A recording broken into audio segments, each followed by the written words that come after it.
Here's the thing. Birds are real, and it's mean to say that they're not.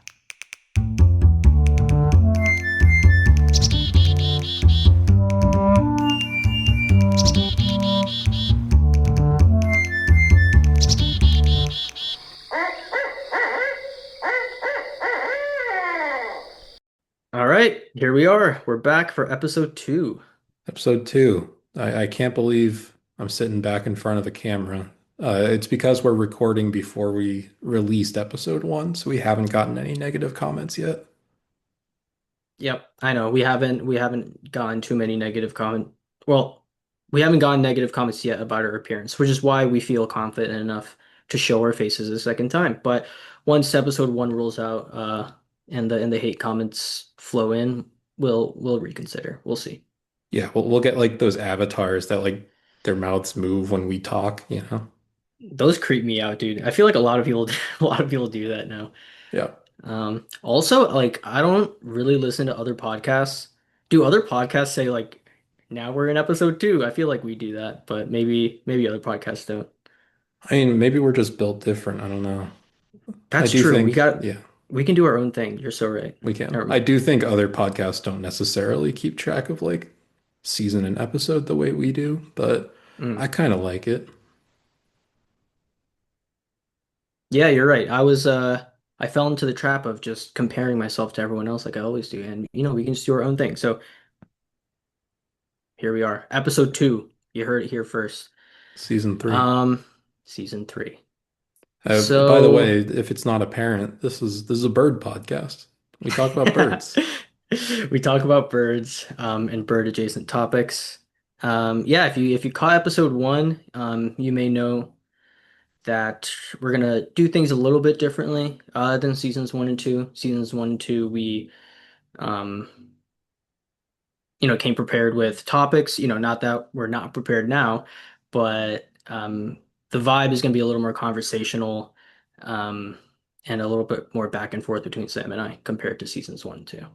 Yeah, we are remote now. We used to record in the same place. We're in different places now. And we're trying out this whole video thing since, I don't know, the talkies aren't seeming to go away. So might as well lean in. Yeah. So in season or sorry, in episode one, Sam talked about hitting 200 lifers, which is a huge accomplishment. Congrats. And in this episode, I'm gonna talk about Virginia beach birding. I've only been here for a little over a month at this point, gone out birding a couple of times, um, and just want to tell you guys about how things are a little bit different than Philly, what I've been seeing out here, and what I'm planning to do in the future out here. So. Yeah. Yeah. I'm excited to hear about it because I mean, I've lived in a couple different places, but Philly is pretty much the only place where I've been actively birding and like keeping track of stuff. So that's kind of the birding that I know. So excited to hear about a different area, the type of birds you might be seeing, type of birds you might expect to see.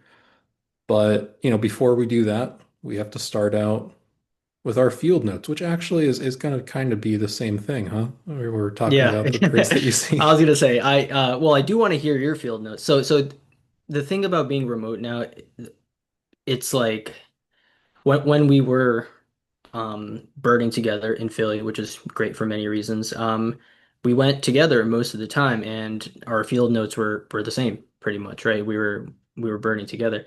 But now you're over there, I'm out here, so I'm sure you're excited to hear what I have to say about my birding adventures, and I'm excited about what you have to say about yours. So, um, my main topic today is going to be pretty much field notes, so I'll stay quiet for this part and I'll let you take it away. Okay. Well, as always, went to good old John Hines. There's no water there. There's no water at all. Still no Still, I water. mean, there's still the government shutdown is happening. So I don't Yeah. know if they were planning to, pump the water back in, but nothing there. There is still the creek and there's still water there. But there's just not as many birds over there. But we went early before work one Friday morning, and I went there specifically to try and find people had mentioned that they were seeing pipits. like American pipits, which Hmm. is not something I've seen. I've, looked at pictures and it's not all too dissimilar from just like a sparrow, but still, a lifer, something I hadn't seen. So went there and there was a lot of little guys jumping around in the trees. The leaves haven't quite fallen yet, so it's still kind of hard to see, the little guys in the trees especially. And there were a bunch, and I got pictures, and I was like, oh, these are definitely pipits or something. Like, look at there's like some yellow, there's like orange, brown. These aren't like shades of brown that I normally see. And I thought like, oh, maybe this is like a fox sparrow or something. It looks like, the head's orange and whatever. And so we go through it. It's a pretty quick birding session because I do have to get home, go to work Friday morning. And looked at the pictures. They were all yellow rumped warblers. All yellow rumped Yep. warblers. Yeah. I saw a few this morning as well. Yeah. The fox sparrow, I know we were kind of passively looking for it last winter-ish. It's like a fall winter type of sparrow up there, right? Mhm. Yeah. And it looks super cool. I don't I'll have to check if its range comes down all the way down to Virginia Beach or not, but alas, no pipit sounds like. No, no, literally the only bird that I saw and like clocked was a yellow rumped warbler, which is like it's fun that there's a warbler that hangs around for a while because all the other warblers basically at this point are gone. Hmm. But it's like the only bird you see. That's and every time I see one, I'm like, oh my God, what is this bird? I saw a flash of yellow. What could it be? And it's always a yellow rumped warbler. So I'll take it though. I still like the little guys. Yeah, yeah, for sure. But Any I haven't been seeing the belted kingfisher at all. And so that's interesting. So basically Hines is split into like two parts, at least where the water used to be. So there's the creek, which is where the water like naturally runs through. And then they kind of like pipe it over into the impoundment, which is sort of a pond. And normally what you're looking at is in the pond. That's where most of the birds you're going to find are like shorebirds, wading birds, stuff like that. But the kingfisher was always over by the creek. It's pretty good fishing there, I guess, for a kingfisher. And we would see it pretty much every time we went out birding. For a time, it had a very distinctive call. It was like clicking sound. It would fly back and the forth from rattling like sound, branch to yeah. branch. And pretty much no matter what, you would go and you would see it at some point, or at least hear it. And I haven't heard it maybe all year, at least since like spring. Haven't seen it, and still I'm not seeing it. So I don't really know what's going on. I did see a kingfisher the other week when I went to Bombay Hook National Wildlife Refuge, but haven't seen it at Hines for a while. Yeah, it's interesting. Last time I was at Hines, which is like, 6 weeks, a couple of months ago at this point, the impoundment was dry, but Darby Creek was pretty full. Like the water level is a lot higher than it usually is. And I'm wondering if that has any effect on the kingfishers. You would think it like maybe benefits them. Like, they have a greater ability to dive in like water that's not shallow. I don't know, but I'm just wondering if that has any effect on it. It might. Yeah, you're right. Like maybe when there's that much water, maybe the current's like too strong. It wants to go somewhere where it's a little calmer or something. I don't Yeah. know. I also went to Hawk Mountain in Again, Pennsylvania. Yeah, again, yep, about an after after hour-ish your away. after your and Rochelle's failure last time. Yeah, and let me tell you, even more of a failure this time. Oh. It's the thing about Hawk Mountain, it's really bizarre. So you go and there's like you're just like in the woods. You're at a mountain. It's all wooded. Hmm. It looks very naturey. You drive up and there's like 40 employees who are directing you where to go, where to park. Every like 20 feet, there's another person like pointing in another direction. It's interesting. Hmm. But once we park, you get out and you feel like you're in nature. There's trees, there's a visitor center. You got to go get a pass to go you have to pay to go up Hawk Mountain to like hike. And you get in there and there is just not a peep. There are no songbirds anywhere. It's kind of Hmm. astounding. I don't know. I don't understand why. It might just be because there's so many people there. It's a really heavily trafficked area, so there's a bunch of people there, and they're all pretty. Not everyone's birding. They're mostly just like hiking, having family fun, Hmm. being fairly loud, which, that's their right. That's fine. But there's no birds calling, nothing, and that's a little bizarre. But then you get to these overlook spots where you kind of like post up and you just look over the horizon for birds of prey, hawks, Hawk Mountain. Hmm. And we got to an overlook place. A lot of people were there just kind of sitting and watching. And the thing about Hawk Mountain, I think, is that you kind of have to be prepared to spend like 6 hours there, probably, and just like sit and watch. And that's how you'll start seeing stuff. But we didn't have that kind of time. We only had, a little bit of time there. So we hiked to our spot. We sat there for like 20 minutes, maybe, tried to find any hawks, didn't see anything, and hiked back down.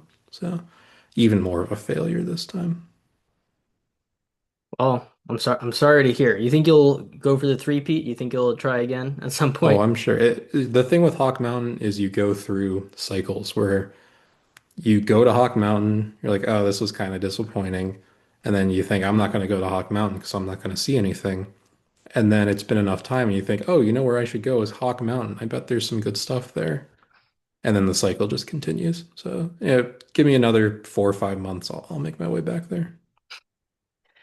Yeah. Last time you guys went, did you go for like raptor migration, like specifically? Like, was it that time of year?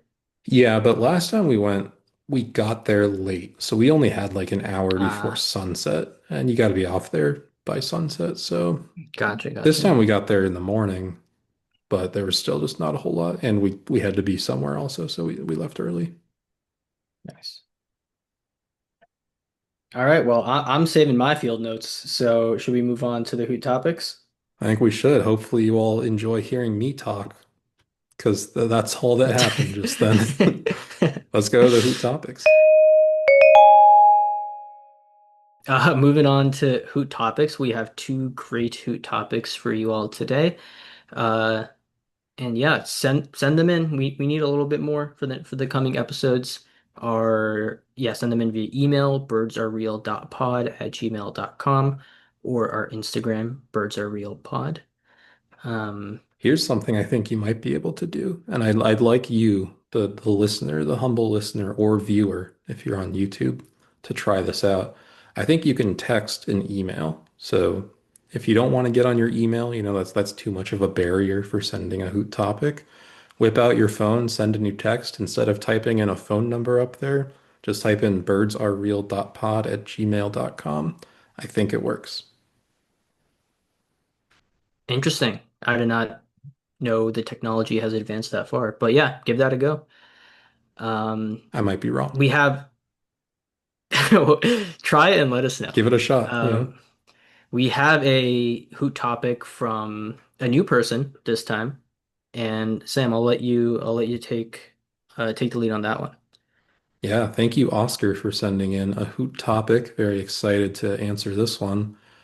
It's about bird feeders. So here we go. Hi team! Exclamation point. It's kind of nice, shows excitement. I'm interested in putting a bird feeder off my balcony in my city apartment. Do you have any recs for food or watchouts/tips? Thanks. Another exclamation point. So that made me feel excited to answer the question. I I have a bird feeder. I used to have a bird feeder too when I lived on a third floor apartment. So I have a couple of thoughts here. Keish, do you have any initial thoughts? I've never had a bird feeder. Don't necessarily plan on. Actually, I have a balcony in this apartment. I'll have to check my apartment rules. Maybe I can have a bird feeder. Maybe I'm a fake birder for not having a bird feeder. I don't know. But you let me know in the comments or in the email if I'm a fake birder. But Text us. sounds like Texas sounds like Oscar's in a city apartment. So if he's higher up, he may not have to worry about squirrels or rats, kind of like you had to worry about in your Philly apartment. I think nuts and seeds is like a good go-to. You'll get your sparrows, your finches, stuff like that. Suet, I think, is good for woodpeckers, but I don't know if that's something you're gonna expect in a city. Yeah. So I would say in terms of food, I would start probably by seeing if there's a local bird store. A lot of times there actually are. There's bird stores all over the place. Kind of something we don't think about or talk about very much, but I went to one, not in Philly actually, in New Jersey, but we're close to New Jersey. So I went to one and they just know a lot about like what kind of birds you might expect to see around. So what kind of food would be good for you specifically. And once they let you know, you can honestly go to something like Costco and get a giant bag for, not very expensive. That's what I do. So that would be my recommendation. But the city of it all does make it a little tricky, right?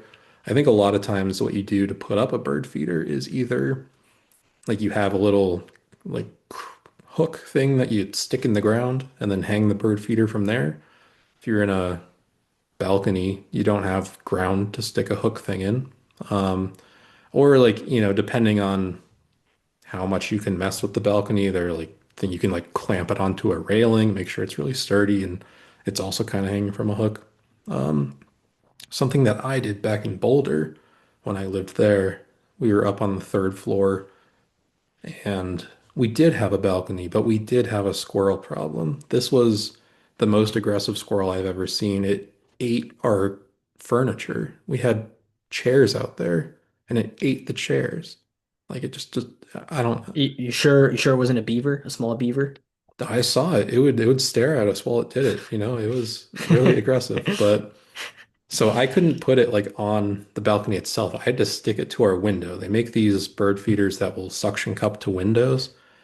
And this apartment that I was living at, it burned down after I moved out, like a week after I moved out. But it was not very well built. So I had to take the window off to like reach to the other window and stick the bird feeder on. And then I could never get the window back on. So we just kind of had like a window that was sort of closed with, tape and we stuck it up there. If that's what happens with you, I wouldn't recommend sticking a bird feeder there. But if you have easy access to your window, go ahead. I will say though, you want to probably put up some decals so birds don't just like fly right into your window. It's true. It's a huge problem, especially in the city. Clear windows, birds just running into them. So yeah, good call Yep. there.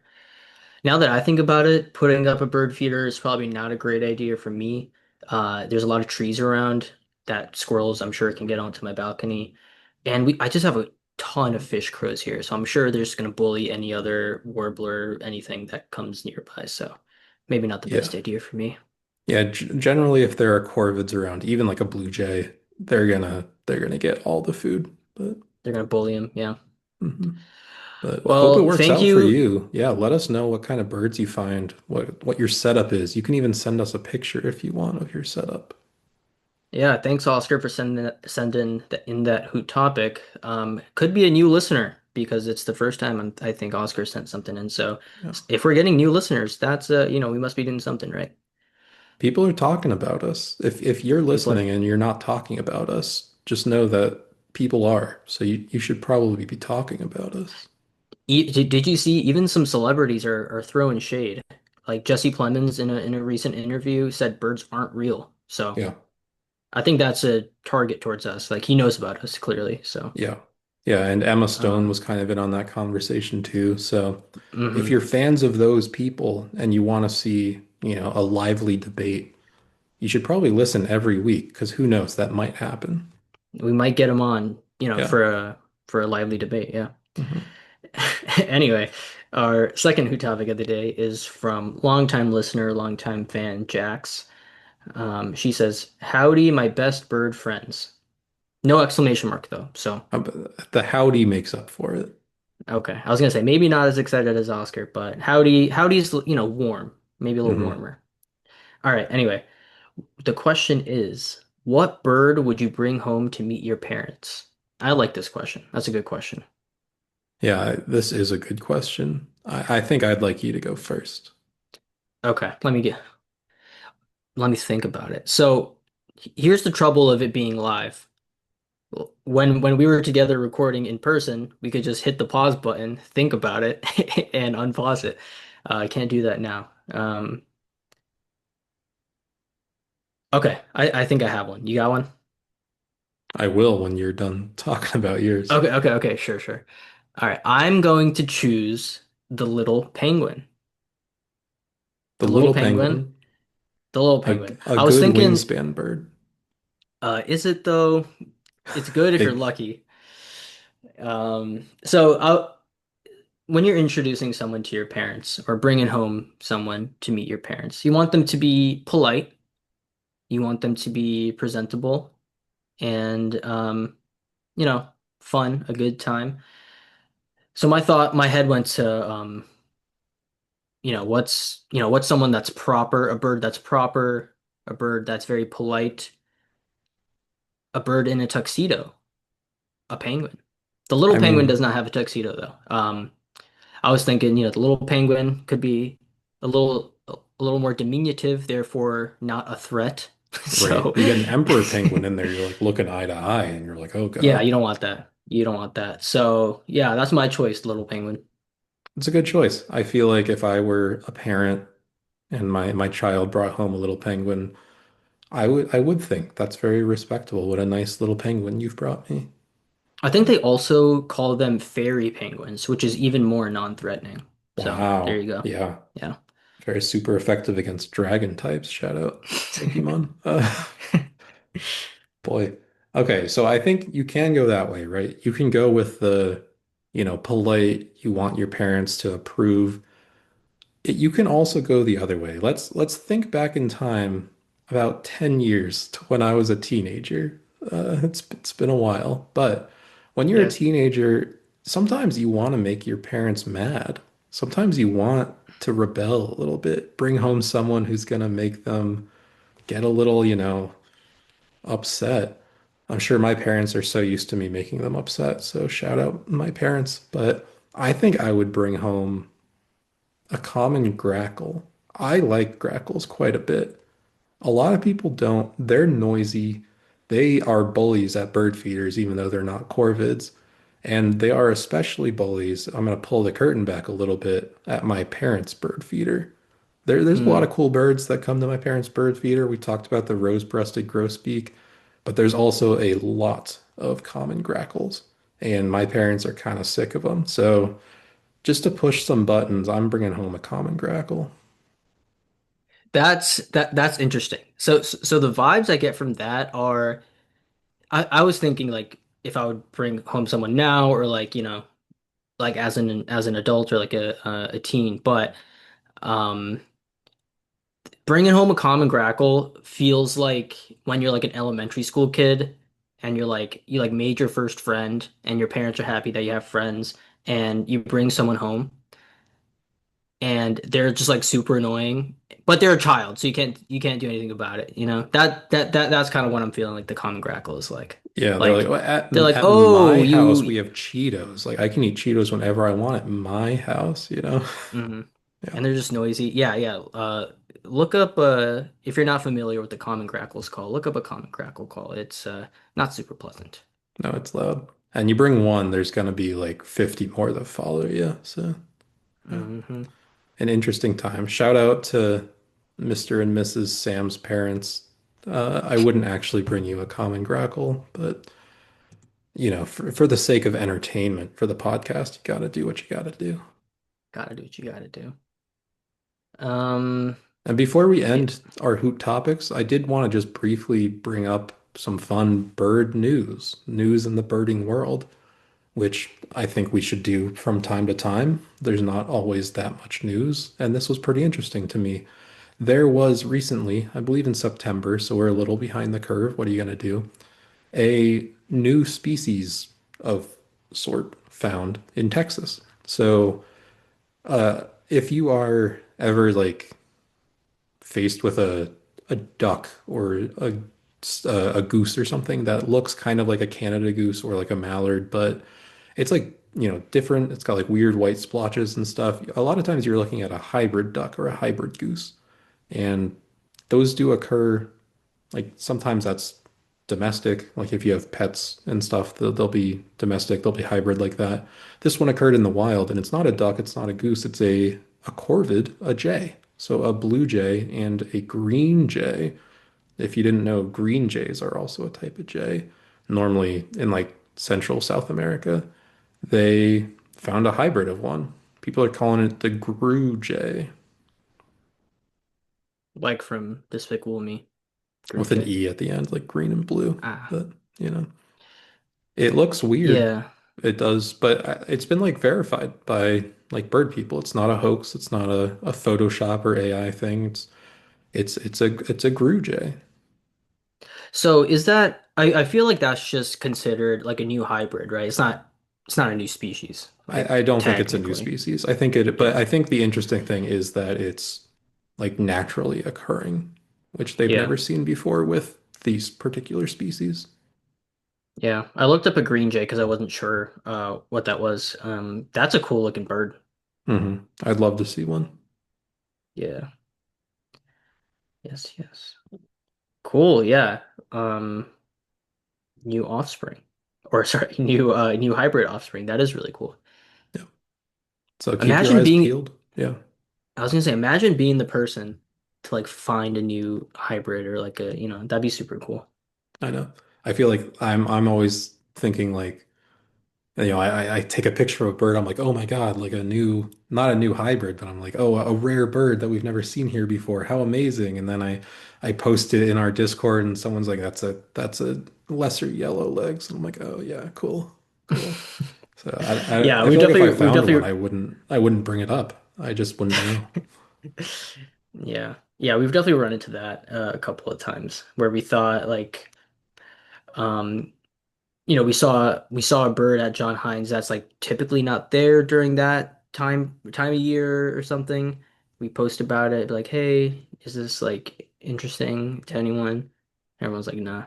Yeah, everyone's just like, no. This is when they start coming. That's pretty normal. We're like, oh, Yeah, great, thanks.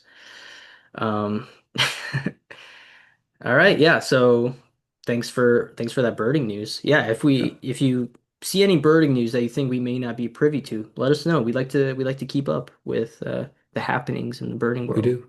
Yeah, you don't even have to think of a question for a hoot topic. You can just send us an Instagram post.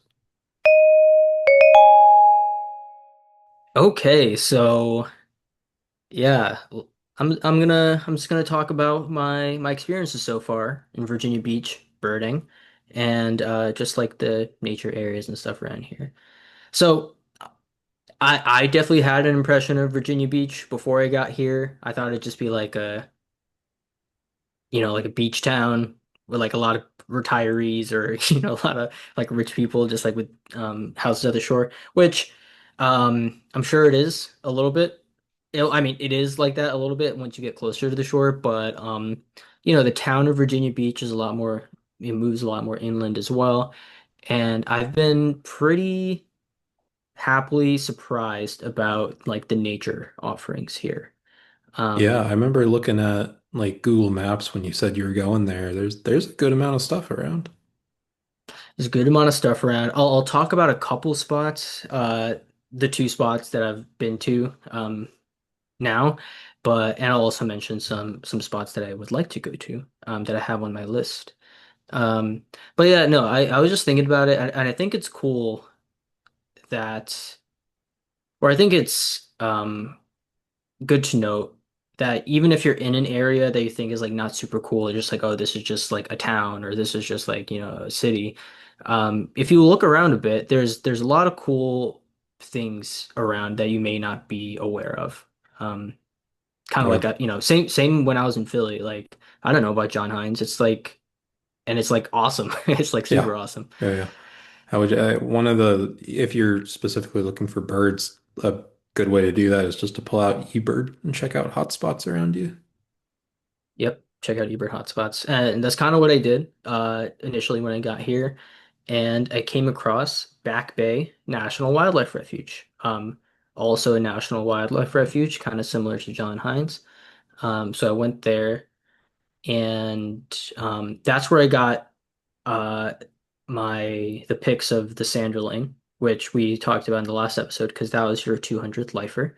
Yeah, I put one of Um, those pictures up for the episode um, because I wanted to plug your Instagram. So you put a picture of it of one. One of my pictures. yeah. Okay. So those are unedited. I'm gonna say now that I will have an edited photo ready for you by episode one release date. And that's just to hold me accountable to actually edit my photos and not just let them build up and become overwhelming. So, you heard it here first. Like I am holding myself accountable in the past. Yeah, it gets too S tricky if you think about it, s so don't think about s it. Something like that. Yeah, I'm not gonna think about it. Anyway, so yeah, Back Bay National Wildlife Refuge, really cool. Really cool habitats. Just like in like a relatively small area. I mean, the actual National Wildlife Refuge is like thousands of acres, or like I think like 2,000 acres, but maybe even more. Um, but the area specifically that I went to, in 1 second you can be in like the dunes, like the shifting sand dunes, which are really cool. And Oh, another second you could be in like just like a total beach area and freshwater marsh, like the saltwater marsh as well. So it's like it was really cool that it was just like you can be in different habitats, just like a 5 to 10 minute walk away. Um, fresh and saltwater marsh. yeah, I guess there's more of an inland side, which is freshwater, and then closer to the That's really beach, so you cool. can That's yeah. awesome. Um, what else? Oh, so what I learned about Back Bay National Wildlife Refuge is that it got that like designation as a wildlife refuge, I think in the 30s or early 40s.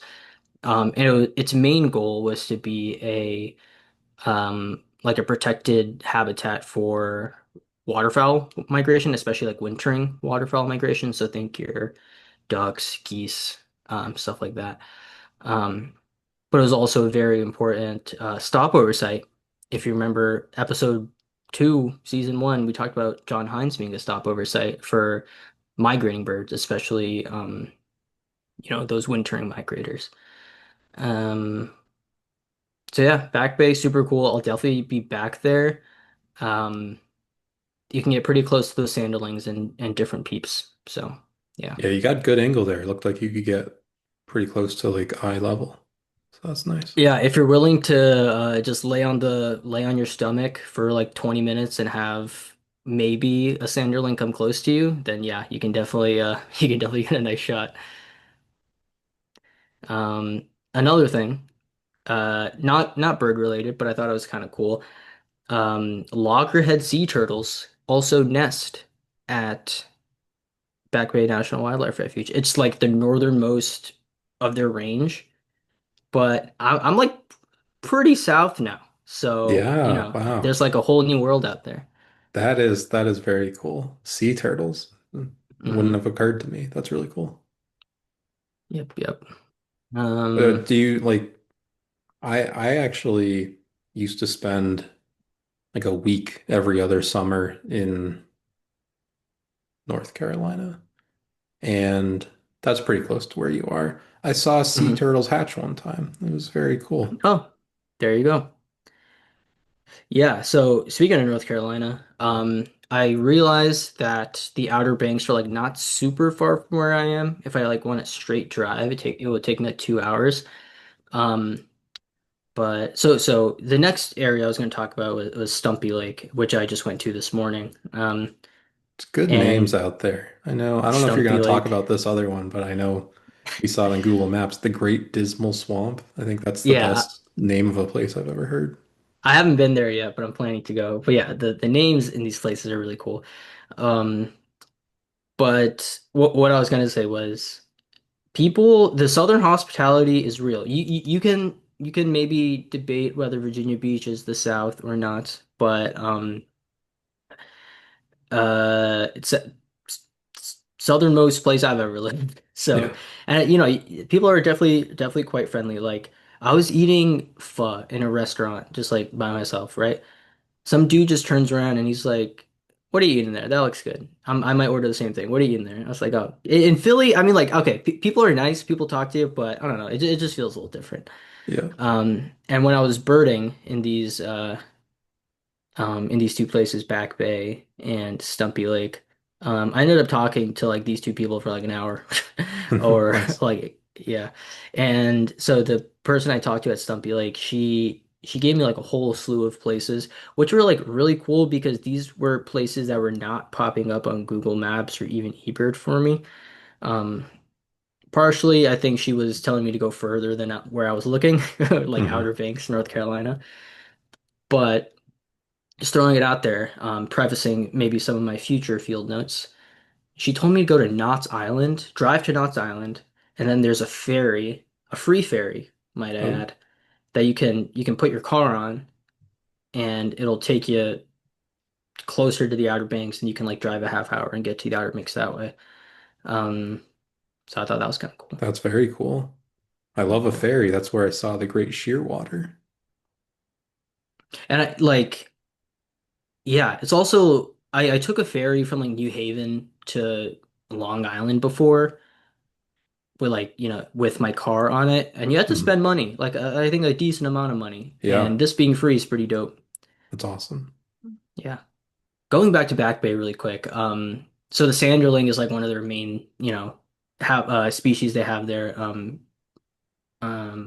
for feeding, right, and for breeding.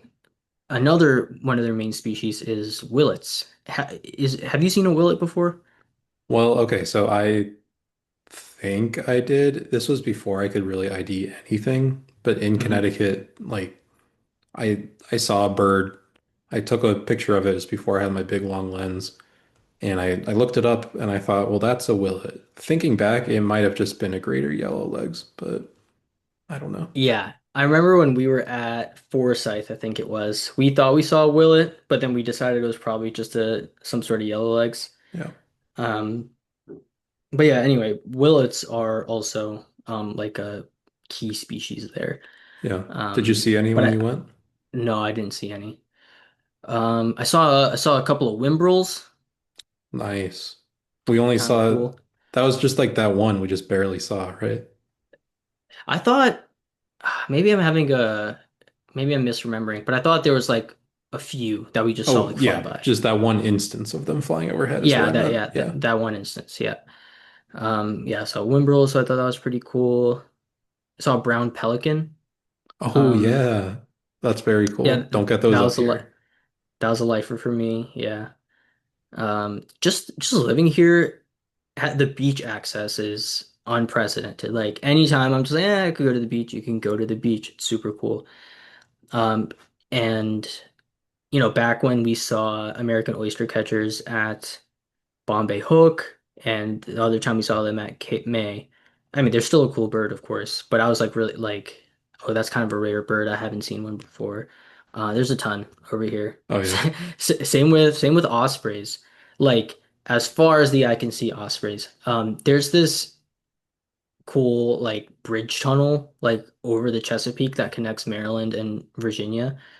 It's pretty dope. It's like 17 miles, and once you're in the middle of it, since it's so long, it's just all you can see is the Chesapeake Bay. Um, I've heard and great every things about the bridge tunnel. it's all so I forget the name of the hurricane that was happening when I when I was there, just moving. It started with an E. Edna. I'm making that Something up. like Anyway, that.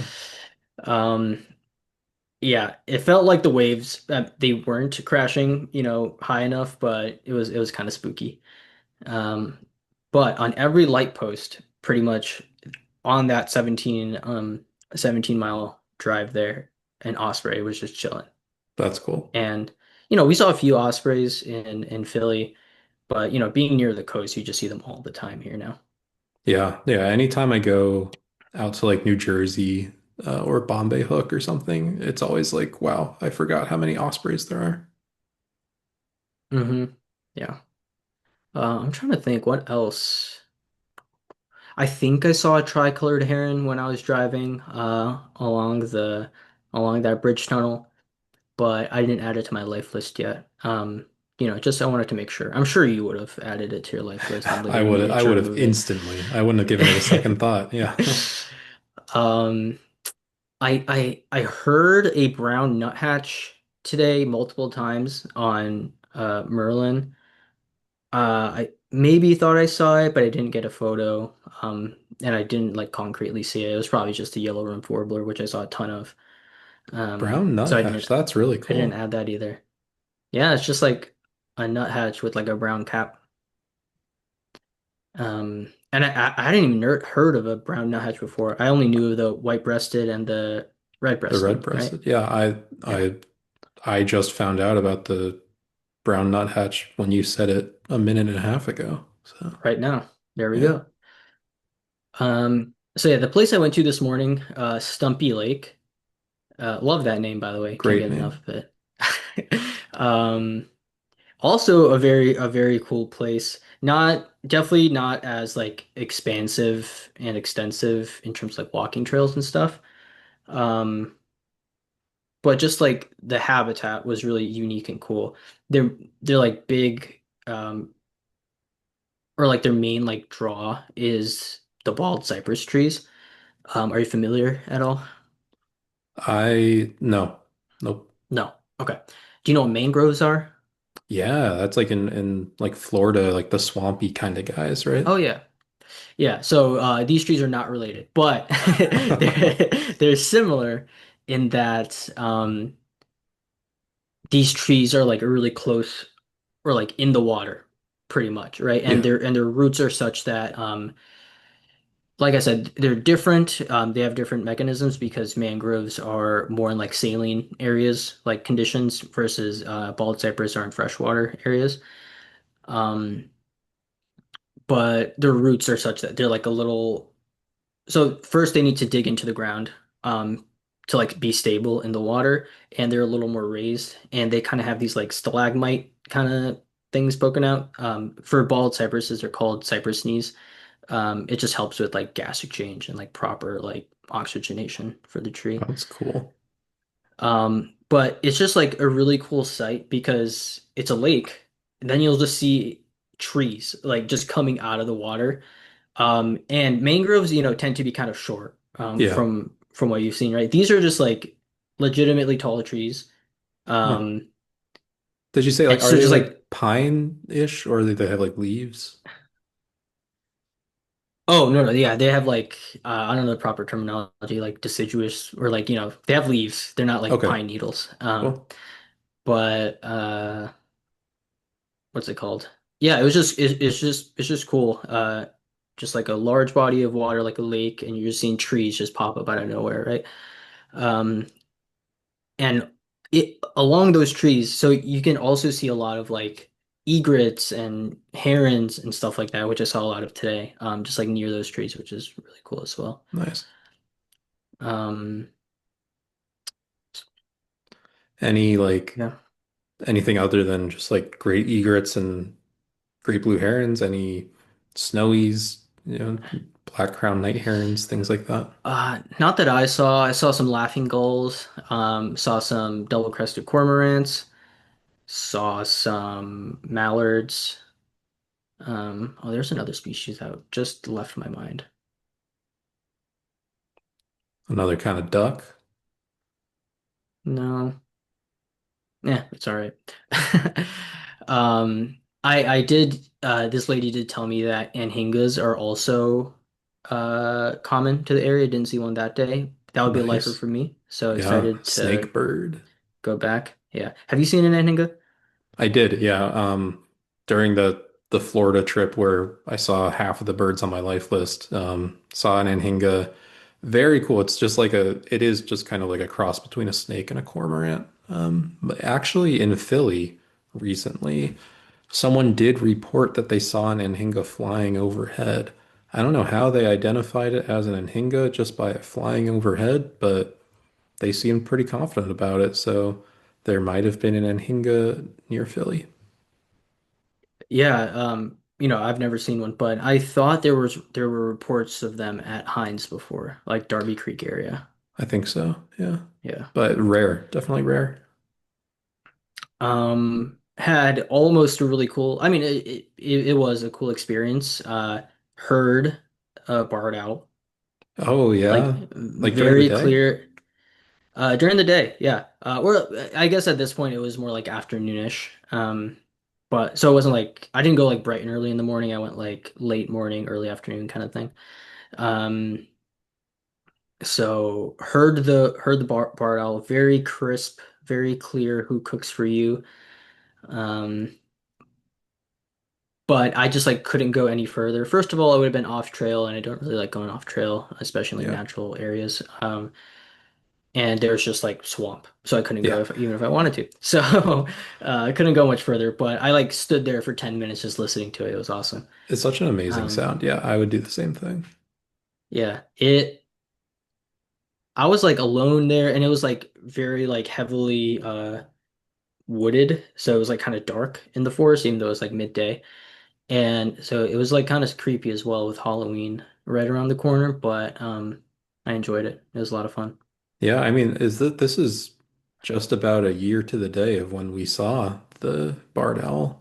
So Could have been the same one, what maybe. goes around comes around. Yeah, it flew from Yeah. Cape May down to Stumpy Lake. Stumpy Lake, yeah. Then I also saw the normal like golden crowned kinglets, yellow rump warblers, like I said. I like that the Um, kinglets are back. They're yeah, starting to show up in Philly too. I miss those guys. nice. Yeah, I wish I was able to get out birding a little earlier than I did, because the weekend before I went to Back Bay National Wildlife Refuge, there was two roseate spoonbills seen, which would have Really, been a lifer for me. I know you've seen them, but I haven't seen them yet, and uh, I'm hoping to see them at least in the spring or the summer of next year. yeah. I mean, that'd be cool. It sounds like they're probably more common there. They're definitely more common there than they are up here. But Yeah. I think you have a good shot at seeing one. Yep. Same with the tricolored heron, trying to see them in the spring, the summer next year. Trying to go to the Outer Banks, trying to go to Great Dismal Swamp, First Landing State Park, um, Knott's Island, McKay Island. There's a lot of stuff. So, and I just finished midterms. So I'm in kind of a school lull for a little bit. Not really a lull, it's still busy, but comparatively. So I'm gonna try to go out birding more for sure. That's awesome. Yeah. So what are some, do you know, like, what are some like fall, winter birds that you think you might have a good shot at seeing? Um, I haven't looked specifically yet, um, but I'm really excited for waterfowl in the winter. I don't know if snowy owls make their way down here. I feel like it's probably too south for them, but you never know. But yeah, I haven't looked into the sea ducks especially. Um, Yeah, I bet like you have the, I mean, you'll have the freshwater marshes, the saltwater marshes, and the beaches all right there. That's going to be a lot of different ducks you can find. mhm. Um, so yeah, no concrete answer there. I I wish I was able to get out more like at the early fall for warbler migration. But I think I missed out there too. Um, but in the spring for I think Stumpy Lake, at the very least, which I looked up, they get prothonotary warblers, they get like Acadian flycatchers. I was mainly looking for stuff that are not on my life list. Yeah, So yeah, I'm not sure, but like typically uh from like the common birds that I would like typically see. I was mainly like focusing on the getting my life list to 200 because you're already there. yeah. Well, I mean, it depends on if you count that willet or not, but yeah, I'm counting it. So no, I'm at like 209 at this point, I think. So Oh wow, that's yeah. you flew past it. Nice. Yeah. That's exciting. I feel like, yeah, really cool habit that the pelican is, it's just like not something that would have even occurred to me. So that's really cool. Have you seen an American white pelican before? Yeah, so once again, Oh, this you said Florida in trip, Colorado, but right? also in Oh, Colorado, yeah, yeah. it's like, you know, a very bizarre stopover site. There's really important ones in Colorado for pelicans, so not at all what I would have expected. And I only saw a few very briefly through one of those like telescope things that you put a quarter into and you look. You Hmm. didn't have to put a quarter into this one, but it was like far enough away where I couldn't even get a picture. But yeah, very very cool birds. Weird, man. Like their mouth things when they're not like animated, they are bizarre. When they're not in Finding Nemo, yeah. Yeah. Um, yeah, so that's what I got for my birding experience here so far. Definitely a lot more to come, especially as the seasons change. And yeah, I'm definitely more excited now that like I've experienced some of the nature that is on display here compared to like my initial impressions just moving Mhm. here. Yeah. No, I mean, it sounds like it's going to be a great place. And it's good that you are you and you have the skills that you have where you can like go and talk to people for, an hour and then figure stuff out. Because I would not do that. So No, but very that's what impressed. I'm saying. People like, I mean, I don't know. In Philly, like, I feel like we, especially when we were birding, we were the ones initiating a lot of the conversations. But Hmm. we definitely met some friendly birders who would initiate with us and like teach us stuff and whatnot. But people just start talking to you here. Like, I don't know. It's nice. Yeah. Nice. I mean that's good. I was thinking, yeah, you were saying like they like just turn around and say, "What are you eating?" Like if someone did that to me here, I'd be like, "What? Why are you Yeah, asking? dude, I was like mid slurp as well. I was like, let me finish. What what do I'll you be want to I'll be know?" right with you. Who's asking? Yeah. Um, yeah, so that's what I got for today. Very cool. I'm excited to hear as we go through the season, what birds you find. Field notes are going to be a treat. Field notes are going to be hopefully very spicy moving forward here. I'm trying to get that life list up. Yeah. Yeah, that's inspiring me to try out new places too, especially if Heinz isn't going to get its water back. I gotta find some new places. Try the I know we mentioned it when I was in Philly. Try the water treatment plant, Yeah, like yeah, people a do little talk about north. that. People Hmm. talk about that. And I feel like it's probably pretty sick. So Yeah. yeah, Yeah. Well, I'm gonna try some new places. cool. Okay. Should we move on to the game? The game. Yep. If you weren't here last week, why not go listen to that episode? But we are no longer doing the closing caw because it's visual and because we're not in the same room. So it's really hard to send bird calls back and forth. So instead, Yes. we have a different game. Imagine we were sending each other bird calls and also recording this live. Like Yeah, it'd just be a total mess. So yeah, we did like a guess the who's that Pokemon kind of thing at the end of episode one. Let us know if you enjoyed that. you got Um, 100% on that. Nailed it. yeah, that was a lot of fun. Um, I'm I was thinking about that, who's that Pokemon, guess the Pokemon thing, and it reminded me of a YouTuber that I used to watch back in the day, a Pokemon YouTuber called Chimpact.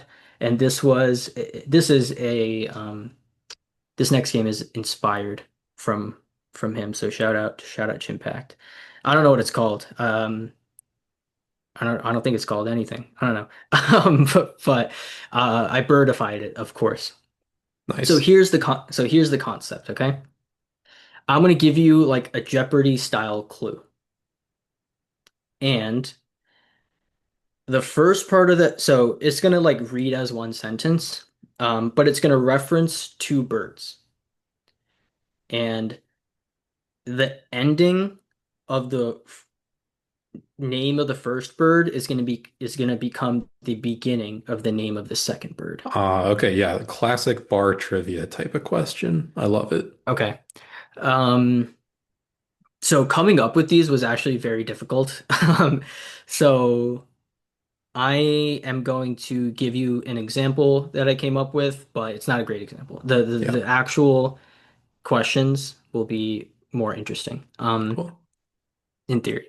So the clue would read something like the national bird of the US and lived in New York and was named Flacco. Oh, so bald eagle owl. Yeah, exactly. Yeah, So the answer for the first part, national bird of the U.S. was bald eagle, and lived in New York, named Flacco, was the Eurasian eagle owl. Just got rid of the Eurasian part there. And so the answer is eagle owl. So bald eagle owl is the answer, and the eagle is the connector. nice. Um, it is not necessarily the case that a full word needs to be the connector. It can just be like a couple letters. Okay, that's good to know. And in one of the examples I came up with, it's it's not exactly the same letters, but it sounds the same. Like phonetically, it's the same. Okay, okay, Okay. And I just came up with these, so I have no reference on like if these are hard or not. Hopefully they're not too difficult. great. I think you can do it. All right, so I Yeah, have three. historically, I'm really good at games, so let's give it a Okay, shot. cool. All right. So a seabird with the largest wingspan that is known for its excellence at fishing. Okay, see, known for its excellent at fishing, could probably be something like a kingfisher. Largest wingspan? I want to say an albatross. You said a seabird with the largest wingspan? Yeah, I'll read the clue one more time. And I want Okay, you to answer as in a Jeopardy question. Like, what is the bald got eagle it. owl? Okay. So the clue is a seabird with the largest wingspan that is known for its excellence at fishing. Okay. Um, Boy, I am thinking out loud here, so this isn't the answer. I'll answer in the appropriate style. If it's an albatross, then I'm like thinking of a tross something. I don't think I know of anything that starts with a tross or an os. So maybe I need to think of something that ends in king. I'm going for something like kingfisher or heron. If it's a heron that's known for its fishing. Um, Boy, okay, what is the largest seabird, the largest wingspan? If it's not an albatross, it could be Let like me a know if you need a little Jaeger. hint. I need a little hint. Okay. Um, I'll say I'll give you a hint for the back end because I'll say you had a good foundation for the front end, okay? Okay. Um, that is known for its excellence at fishing and its high-pitched cry or high-pitched song. Call. It's not really Okay. not a song. Call, call, call. Yeah. Excellence at fishing and its high pitch call. And I was on track for the first one. So maybe like an albatross. Oh, Okay, hold up. You're like a albatross. music. What is albatross spray? Yes, you got it. You Yeah. got it. Nice. I Okay. I was going for. I mean, you got it. A wandering albatross is the bird with the largest wingspan. So, what is the wandering albatross spray? Um, Cool. Cool. Okay, I'm glad you got that one because that was the one where like albatross is OSS, Mhm. ends in OSS, but osprey just starts with OS. So yeah. Yeah. Yeah, got to think of it like Scranimals. You ever go read the book Scranimals? Welcome to No, Scranimal Island. Okay. Don't worry about no. it. The mangarilla, the orangutangerine, don't worry about it. Oh wait, that's kind of like what we're doing here. Yeah, I know. Exactly. Yeah. I haven't heard of that. Okay, cool. All right, clue number two. Also known as the timberdoodle, this bird has a flute-like song, and is not a robin like the American robin. Okay, let's see. So, obviously the American woodcock. Um, like the robin is a thrush, maybe a wood thrush. So what is the American wood thrush? You got it? Good Yeah, job. nice. All right. Yeah. The robin is not a robin, as we know, clearly. Yeah. It is actually a thrush. So, like the wood And thrush. wood thrush, amazing call. We heard it in Morris Park that one time. Really Hmm. loved that call. Yeah, very pretty call. Um, okay, I'm glad you're getting these. I was worried that these were nonsensical, but I'm glad No, they no, make sense. I've gotten a lot of bar trivia. I love this kind of Okay, stuff. great. All right, and this is the last one I have for you. Um, a small raspberry colored bird that also loves seeds and spends most of its time in flight nesting in man-made structures. Ooh, okay. A small raspberry. Raspberry is the color red. So I'm thinking of a small red bird that loves seeds. I mean, And raspberries can be like different colors too. can they? Oh boy, berry knowledge exposed. Like Or like different purplish shades, you red, know? different shades. So not like we're not thinking like cardinal red. We're thinking like maybe like purple finch type colored. And what was the second half? Um, I'll just read the whole thing again. A small raspberry colored bird that loves seeds and spends most of its time in flight and nesting in man-made structures. Boy, okay, so what nests in man-made structures? I famously the peregrine falcon does, but I don't think it spends most of its time in flight. What spends most of its time in flight? The Arctic tern, of course. The like Jaegers, albatross again, but they don't nest in man-made structures, do they? Hmm. Hmm. The peregrine falcon, peregrine.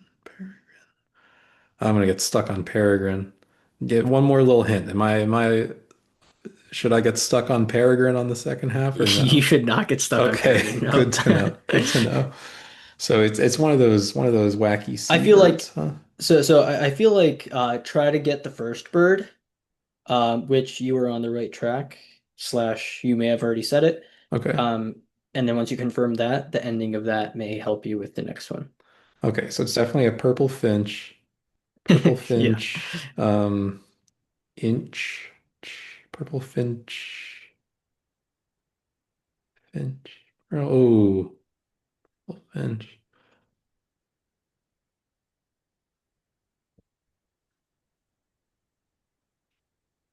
Uh, Let's hear your thought process out loud okay. here. So purple finch, of course, is where I am for start because that is a small raspberry colored bird. And I'm just trying to think of another bird that would start with like a finch or an inch sort of noise. Or maybe it just starts with a CH. The what is the purple fin Chesapeake tern? No, no, no.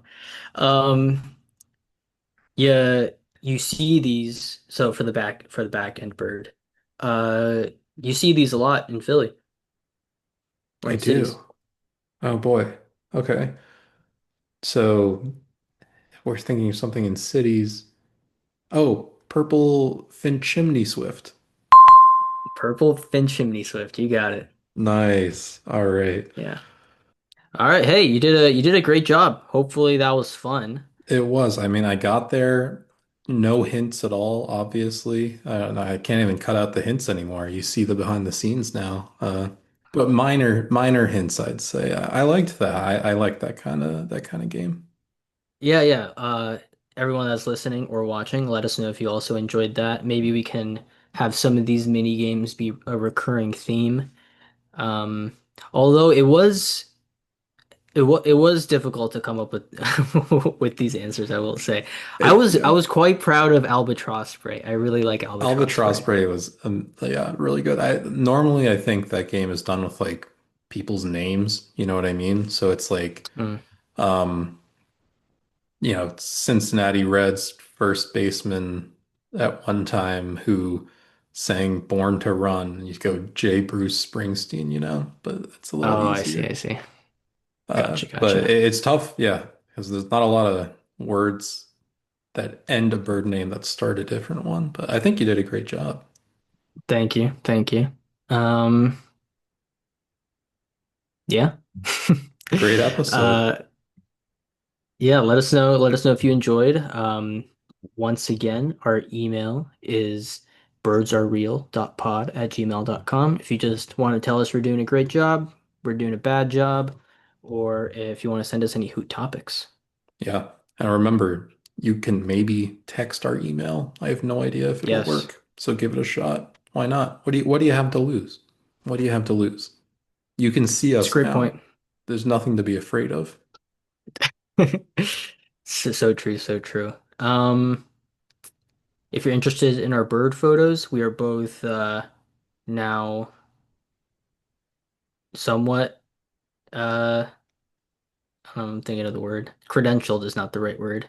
Yeah, but I We were mean, both we have the sauce kind of, We're we kind of have the we sauce. We we were were both in that accepted into a we were contest. accepted. Yes.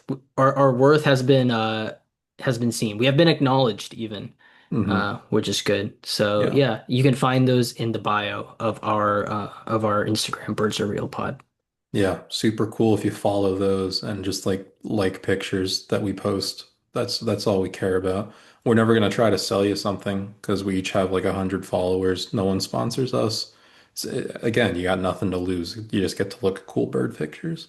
Yeah, but that dopamine hit, just imagine, Mm. someone hits a like. Oh, great. Yeah, Amazing. you are doing something nice for someone else, and you don't even have to do anything. It's amazing how it works out. Yeah. All right, Cool. well, stay tuned. We're gonna try to do these weekly. Honestly, it's my fault if we don't.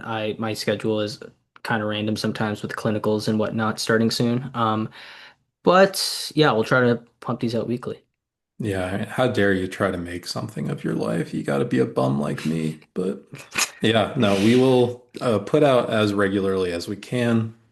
But thanks for listening. Until next time, Till next time, Albatross Bray. Albatross spray.